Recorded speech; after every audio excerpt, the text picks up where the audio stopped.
Welcome to the Team Engagement Podcast, where leaders of teams share their insights. We discuss 5 questions in about 10 minutes because leaders know how to be concise.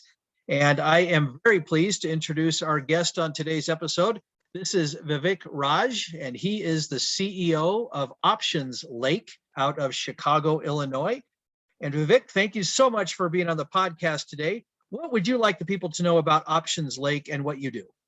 Yeah, thanks for having me, Sean. Hello, everyone. So Options Lake is an investment advisory service that I started, very focused on options-based trading strategies. And, the idea for me is to develop this platform and scale it up and present an option for investors, right, in terms of investing. That's very focused on option-centric strategies. Historically, what you've seen is that a lot of the options volume and trading is highly skewed towards large institutional investors and hedge funds, etc. My intent is to make options mainstream for the masses, and that's really is what Options Lake stands for. Oh, that's fantastic. That's a great, it's a great area to get involved in as far as investors. And if you can do that for more mainstream folks, I think that's a fantastic opportunity. So that's a great idea. Good for you. Thank you. Well, let's go ahead and get started with our questions. Our first question, share an example that you've experienced of collaboration within a team. Well, so many examples come to my mind, but let me go back a few years, when I was still part of my corporate job and career. There was this one large deal that we were working for, and this deal was fairly extensive. We were trying to, sign a 5-year, roughly 150, $200 million deal for a very strategic customer. I was client partner in that account. And one of the things that was very important to get that deal renewed successfully was really us coming along as a team and firing on all cylinders, if you will, right? So, it required a mapping at an executive level, right? C-level with the clients. It requires mapping at an operational level, the leaders.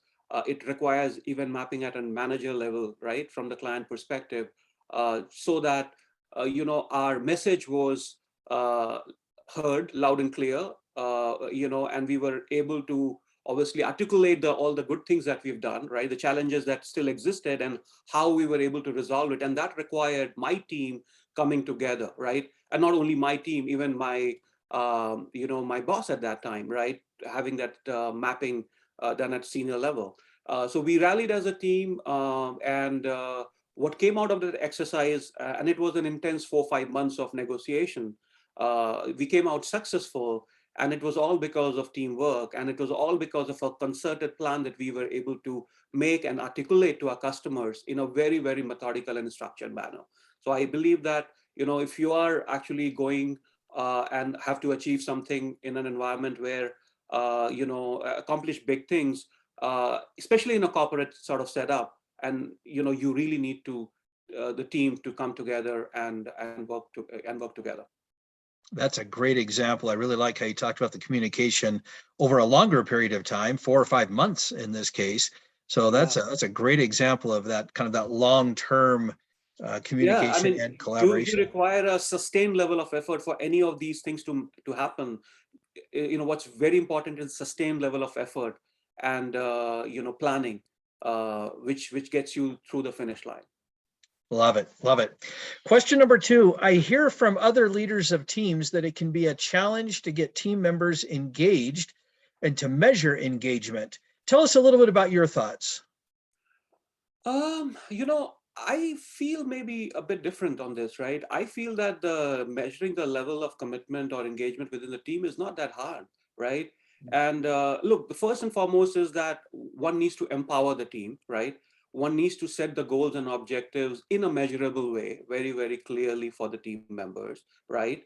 And then, one also needs to give space to the team members, right? For them to really, plan and execute their own goals, right? So, call it maybe, a framework where you are keeping an overall oversight, but still, providing enough freedom for the team members, right? So let's say freedom with boundaries, if you will, right? That kind of a framework.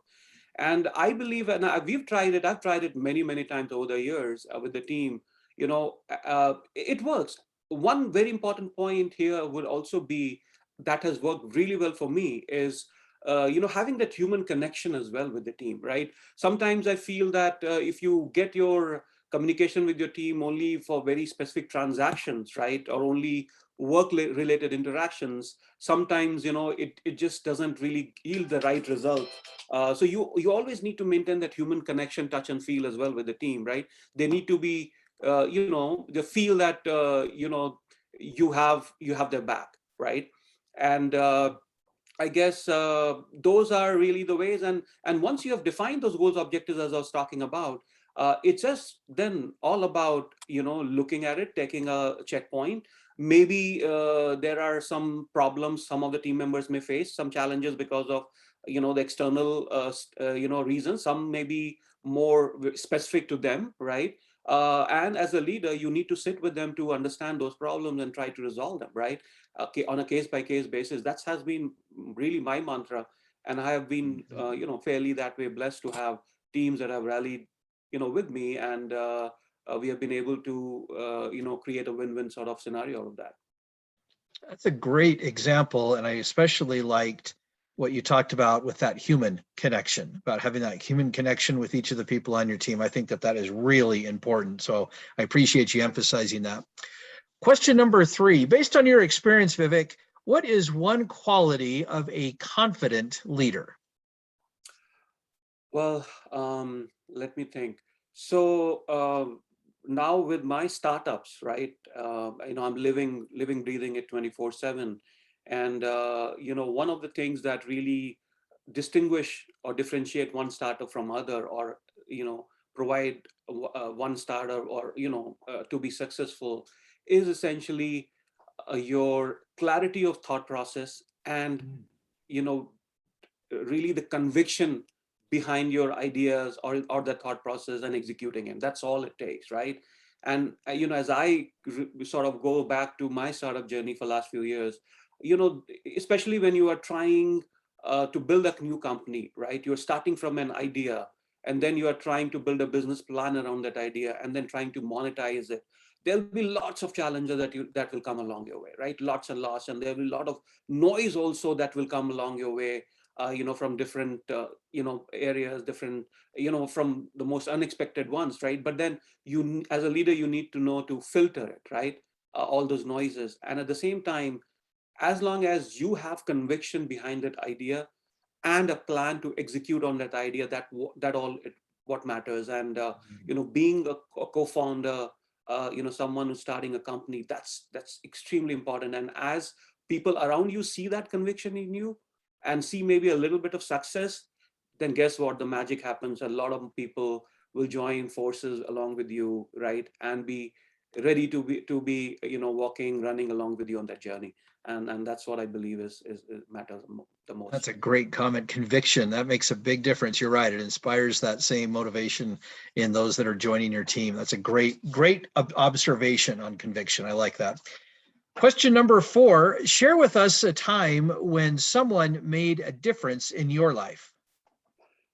Well, there are so many people in my professional journeys, who've made a difference. But I guess the first and foremost I'll put, are my parents, right? While growing up, I guess my mom instilled in us this very, very important, I guess, this whole, or habit, or rather, instill that thought process about thinking big, right? Not be constrained without at least thinking or dreaming at that time. And then what we learned from our dad, me and my younger brother, right, 2 siblings, is the work ethic, very, very strong work ethic. And we saw him working extremely hard, day and night, for years and years and years. And that really instilled a very, very strong work ethic in me. So I'll say that whatever I am today, a lot of it actually gets, a big part of it is because of my parents. Oh, that is great. I'm always happy when the guests recognize family members or parents in this case. So thank you so much for recognizing them. All right, our last question. Tell us about your first job. My first job, actually, it's an interesting story how I got my first job. I was doing my MBA. I did a campus, and I had an offer in hand, and then the second company came in. I think there was an interview that came in. The company was Infosys Technologies, and even though I had a job, and some of my friends convinced me to still take up this whole process, right, of interviewing with them, which I took reluctantly.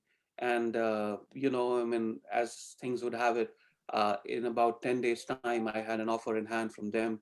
And at that point in time, this whole software industry was sort of taking off, services industry, and specifically software side of things. And I ended up joining Infosys, and, and I spent most of my corporate career actually in Infosys and similar companies that provided me tremendous opportunity in sort of learning so many things, and the leadership skills, et cetera, along the way. So you just jumped right into the corporate world with your first job, it sounds like. Absolutely, yeah. Well, that's fantastic. Thank you for sharing that. And Vivek, thank you so much for being on the podcast today. How can people find you?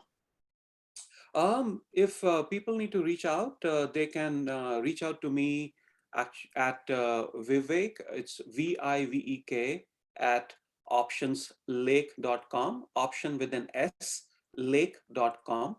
And optionslake.com is my website. They can check me out there as well, or they can ping me on LinkedIn. Um, you know, Perhaps the easiest way. Yeah. That sounds great. Thank you. This is Sean Richards with the Team Engagement Podcast, where leaders of teams share their insights. For more ideas, you can go to teamengagementpodcast.com.